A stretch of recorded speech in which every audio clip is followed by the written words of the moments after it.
Hi, everyone. Welcome back to my channel. That was a dramatic head turn because it is 2022. This is the astrological weather report for January of 2022, and we're going to jump right into it with our first ingress of the year happening the second day of the year on January 2nd. Mercury enters Aquarius. Yeah, Mercury will be in the Saturn-ruled air sign of Aquarius. Important to remember that Mercury rules thinking and communicating, siblings, and commerce.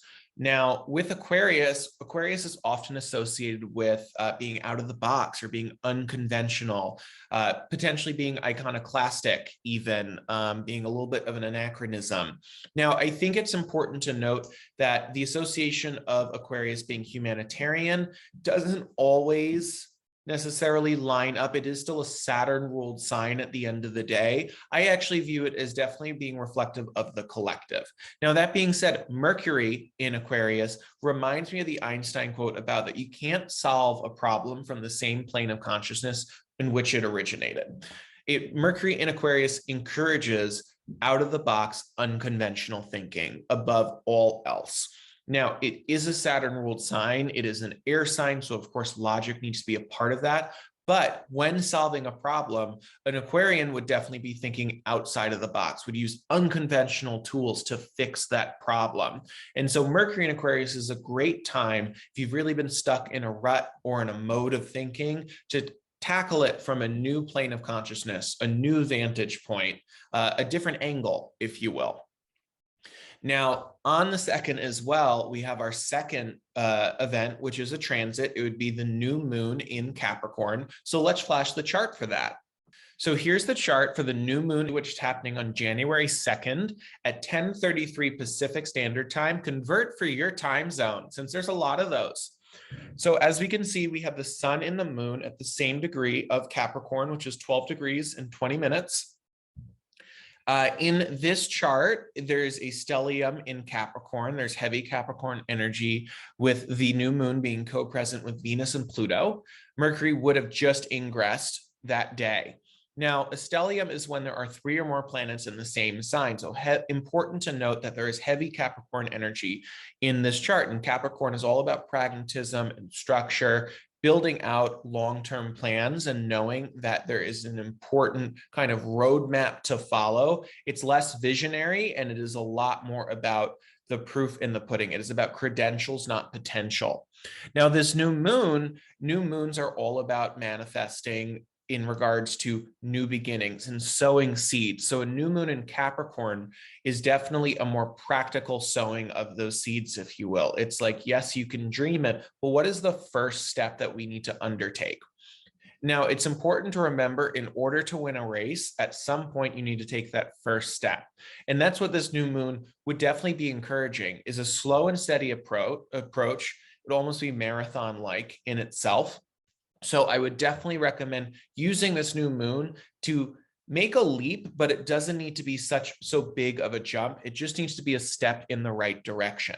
Definitely have self-compassion and also have endurance, or recognize that you're not going to see the end result super quickly, likely for there to be a sustainability behind it. Capricorn actually rules the bones from a medical astrology standpoint. It rules structure. It is a Saturnian sign. So that's why it's really important to do things methodically, slow, and steady when it comes to what seeds we're sowing for this new moon. From a from an aspect perspective in this chart, what I'm noticing is there's a lot of separating aspects. We have the new moon separating from Uranus, who's also separating from it, given that Uranus is retrograde in this chart. The new moon in trine to Uranus is a very harmonious aspect, definitely encouraging some kind of quotient of liberation, breakthrough, really kind of, it could definitely, Uranus is working with the new moon here in regards to sowing those seeds for some sort of new beginning. Uranus is tied to liberation at all costs. It's also tied to disruption. So maybe the step that you're taking, even if it is a baby step, disrupts the status quo in some way. Could be your own status quo, or could be the status quo of those around you. Sometimes that's needed in order for the important changes to be made.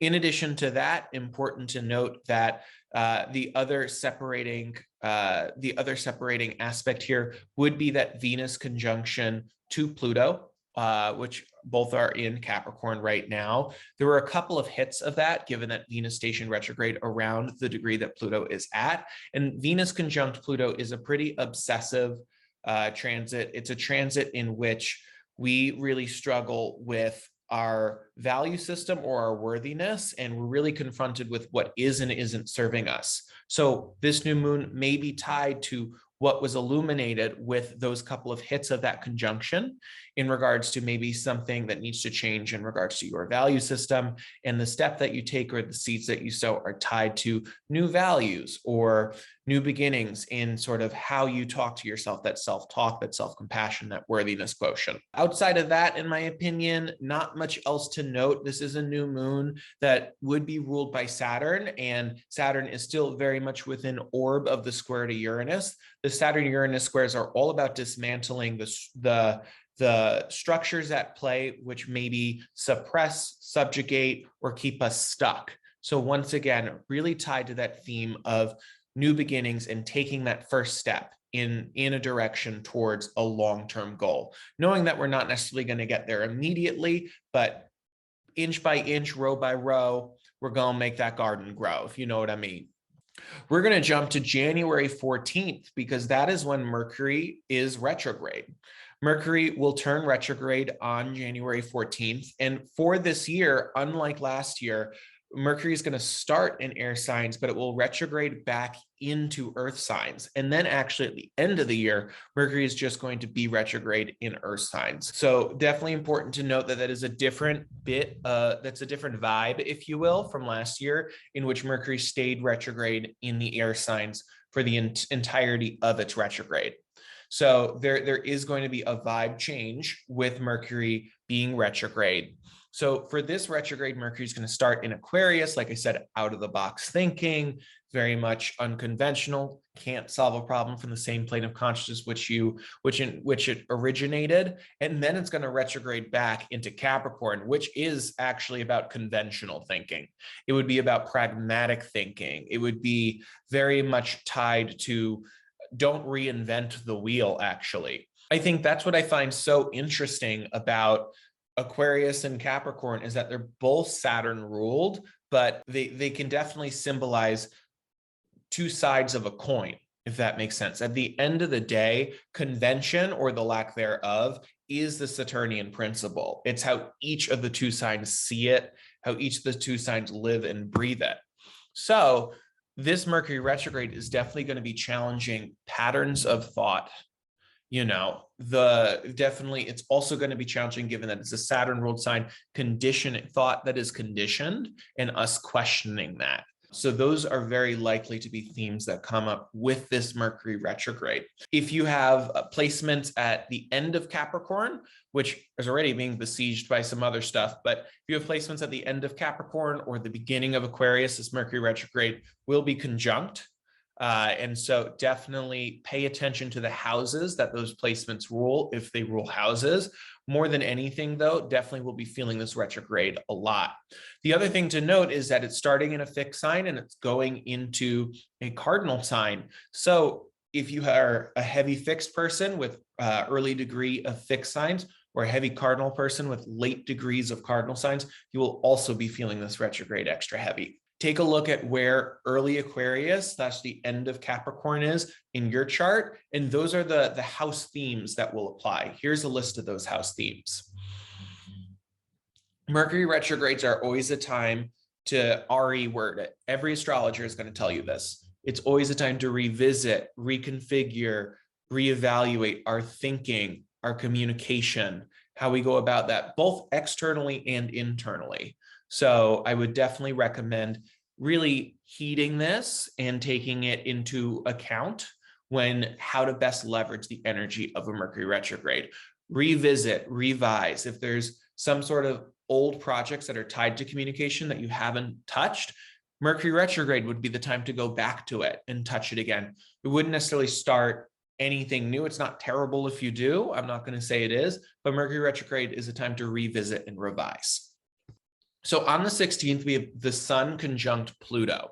which is not necessarily the most fluffy of transits, given that Pluto rules everything that we don't necessarily want to talk about at a cocktail party, which would be shame, vulnerability, unhealthy power dynamics, grief, trauma, more shame. It also rules what is buried and what needs to be unearthed as well, very much tied to that principle of burying and unearthing. And then I think every astrologer is going to say death, rebirth, transformation, metaphorical death, etc. In my opinion, the sun, representing our identity and ego, conjunct Pluto, is definitely a transit that is about either shedding or coming into some aspect of our identity. A classic example I use for sun conjunct Pluto, or actually sun square Pluto, sun opposite Pluto, the really tough sun Pluto transits, is coming out of the closet, which is an example of shedding an old identity to make way for a new identity. One classic Pluto trope that I use, or ism that I use with my clients that are going through heavy Pluto transit, is the caterpillar to the butterfly analogy, in regards to the fact that we know the caterpillar, we know the cocoon stage, and then we know the butterfly stage.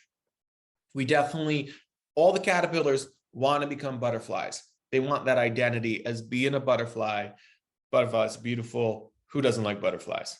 Now, what we don't think about is the fact that when the caterpillar goes into the cocoon, its skeleton is being ripped apart and rearranged. You know, it's probably screaming its poor little head off. And I don't know if it has a mouth. Do caterpillars have mouths? Yeah, they need to eat. You know what I mean? Like, it's screaming in there. It has to go through a major transformation. Sun conjunct Pluto, just like with the hard aspects, sun square Pluto and sun opposite Pluto, can feel very heavy, especially if there is some aspect of your identity that you need to shed. Sun Pluto can also bring up daddy issues, to be totally honest, given the traditional signification of the sun representing the father. And so that could also be a theme for this week. You're going to be feeling this 3 days prior and 3 days after. So that's like basically the week of January 14th. So it'd be like January 11th to January 18th. There you go. I did the math in my head. So those are important things to know in regards to this transit. Cool. On January 18th, there's a pretty substantial ingress occurring, with the North Node moving into Taurus and the South Node moving into Scorpio. This is important for two reasons. The first of which is overarchingly, from a global or mundane perspective, definitely going to be feeling the change in regards to what we're striving for with the North Node and what we're shedding with the South Node. And then in addition to that, the nodal axis dictates what signs the eclipses are in. So for those of us like myself that have heavy Sag in my chart, you have heavy Gemini or Sag, the eclipses won't be in the heavy part of our chart anymore. You know, it won't be hitting those stelliums like they were. If you have a heavy amount or a Taurus stellium or a Scorpio stellium, then the eclipses are likely to be touching that. And it's very important to be aware of that, given the fact that eclipse season will be extra heated, you know, or a little extra spicy for you. That being said, let's talk about it. The two big things that I pulled out in my newsletter with the nodal axis shifting is what we're going to be striving for is very much tied to individuation, and then addressing the codependent behaviors that we may have. And then in addition to that, there's also going to be a redefining of our values, both on a macro large scale perspective and then on the internal perspective, given that Taurus is a Venus ruled earth sign. We're going to be feeling the nodal axis shift over the course of the entire year and into 2023. So it's nothing super pressing at this moment, but there is going to be a pulling away from the Gemini and Sag themes, which are very much tied to propaganda, very much tied to the ways in which we communicate both accurately and with storytelling, and is going to be tied to what is our values at the heart of the matter when it comes to that. If you do demonstrate codependent behavior, then the South Node being in Scorpio is likely going to be very enlightening time. The nodal axis themes are going to be especially heightened during eclipse season. So Taurus and Scorpio seasons for this year going into next year will be extra heightened as a result of it. On January 19th, it's Aquarius season. So happy birthday to any Aquariuses watching. Like I mentioned with Mercury entering Aquarius, Aquarius is the unconventional out of the box thinker. Aquarius is associated with the collective. Very much not, it sits opposite Leo, which is about the individual, and it's more so about the collective, large groups, etc. It's still a Saturn ruled sign at the end of the day. So instead of it being about convention, it is about unconvention, or instead of it being about using the same wheel, it would be about reinventing the wheel. Like I said, two sides of the same coin when we're looking at Capricorn and Aquarius being both Saturn ruled. Now, like I said, Aquarius is tied to the collective. So if there are groups that you've been meaning to get in touch with, that maybe you've been pulling away from, if you're looking for groups or organizations to join, Aquarius season is a great time to do that. Aquarius is also very much tied to technology and innovation. So this is a really good time also if there are groups online, if there's communities maybe virtually, if that's safer to go ahead and join that way. Definitely take a look at that. Now, Saturn in Aquarius is definitely, there is a tie to crypto and to other forms of technological like currency stuff, and the vibe is definitely there. I'm not saying that this solar season is super tied to that, but it is very much tied to innovation and technology. So definitely be mindful of all the ways in which we are innovating. Aquarius would definitely be very much tied to the internet and technological revolution. So all of which just important to say for the overarching themes for Aquarius season. How to best leverage Aquarius season, like I said, would be tied to groups and orgs, whether in person, if safe, or online. And then also in regards to the ways in which you might need to iterate or innovate in your life. On the 24th, we have another ingress. Mars enters Capricorn, where it's exalted, which from the traditional context means Mars loves being in Capricorn. Mars is all about drive, ambition, assertion, and Capricorn is a Saturn-ruled sign, which is very much about setting that long-term plan and getting there. So once again, we talked about that new moon at the start of the month being very much about taking that first step. Mars entering Capricorn is like, what is my master plan, and really flushing it out. Even if it's like a 3 or a 5 year plan, flushing out that plan and following it systematically, which would be a Saturn ruled concept, to reach that world domination. Mars in Capricorn is very much like a world domination kind of vibe to it, which in my opinion, is great when it comes to the Mars ruled themes of drive, ambition, and assertion. Now, Mars also rules conflict, and Capricorn is very much about the facts and very much about pragmatism. So what I would recommend, should there be conflict during the time in which Mars is in Capricorn, is just remember that. Remember to bring back any sort of confrontation or skirmish to the facts of the matter, and don't get caught up in sort of hyperbole, loud yelling, what it might be. Capricorn would definitely go back to the facts. So that would be the best way to navigate confrontations or conflict. Overall, Mars is very happy in Capricorn, and we like it when transiting Mars is happy. So definitely use the energy of Mars and Capricorn to flush out your plan for world domination if it's supportive of the world. If it's not supportive of the world, that's sad. Don't do that. Okay, great. Cool. Wonderful. On January 25th, just important to note that Mercury retrograde Mercury will ingress while it is retrograde from Aquarius to Capricorn. So just want to note that. Finally, on January 29th, Venus will station direct. Will still be in its post shadow for a few more weeks, but this Venus retrograde was really about revisiting, revising, readdressing, reconfiguring all the Venus ruled themes, which would be values, our tie to worthiness, which would be how we go about love and intimacy, both externally and with ourselves.